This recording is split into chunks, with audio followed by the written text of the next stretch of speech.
હવામાન વિભાગની આગાહી અનુસાર આગામી દિવસોમાં રાજ્યમાં મેઘરાજા ધમાકેદાર બેટિંગ કરવા માટે તૈયાર છે. અમદાવાદ સહિત રાજ્યભરમાં ચોમાસું આગળ વધી રહ્યું છે, જેના કારણે આગામી 1 જુલાઈથી વરસાદની તીવ્રતામાં વધારો થશે. ખાસ કરીને દક્ષિણ ગુજરાત અને સૌરાષ્ટ્રના વિસ્તારોમાં ભારે વરસાદ ખાબકવાની પૂરેપૂરી સંભાવના વ્યક્ત કરવામાં આવી છે.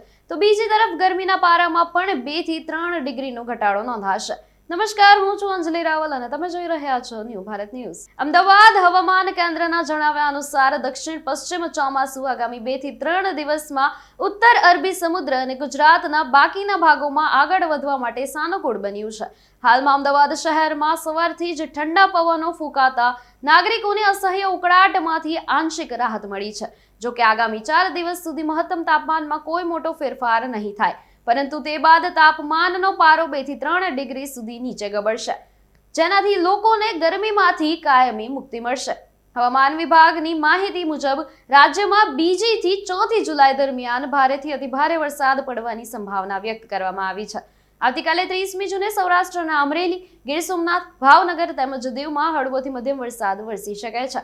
આ ઉપરાંત ચરોતર અને દક્ષિણ ગુજરાતના વડોદરા, ભરૂચ, છોટાઉદેપુર, નર્મદા, સુરત, તાપી, નવસારી, ડાંગ, વલસાડ, દમણ અને દાદરાનગર હવેલીમાં પણ મેઘમહેર યથાવત રહેશે. 1 તારીખે જૂનાગઢ, મહીસાગર, પંચમહાલ અને દાહોદ સહિતના વિસ્તારોમાં પણ હળવા પવન સાથે વરસાદી ઝાપટા શરૂ થઈ જશે. દક્ષિણ ગુજરાતના દરિયાકાંઠાના અને આસપાસના જિલ્લાઓમાં મુશળધાર વરસાદની ચેતવણી આપવામાં આવી છે.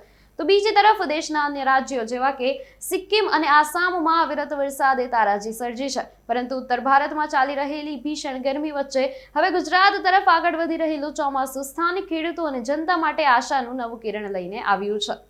આમ આગામી 24 થી 48 કલાકમાં ગુજરાતમાં મેઘરાજા વિધિવત રીતે પોતાની પકડ મજબૂત કરશે. 1 જુલાઈથી શરૂ થનારો આ વરસાદી રાઉન્ડ આગામી 4 દિવસ સુધી સમગ્ર રાજ્યને સરોબાર કરી દેશે તેવી પૂરી શક્યતા છે. તંત્ર દ્વારા પણ ભારે વરસાદની ચેતવણીને પગલે ખાસ કરીને દક્ષિણ ગુજરાતના વહીવટી તંત્રોને એલર્ટ રહેવા સૂચના આપવામાં આવી છે.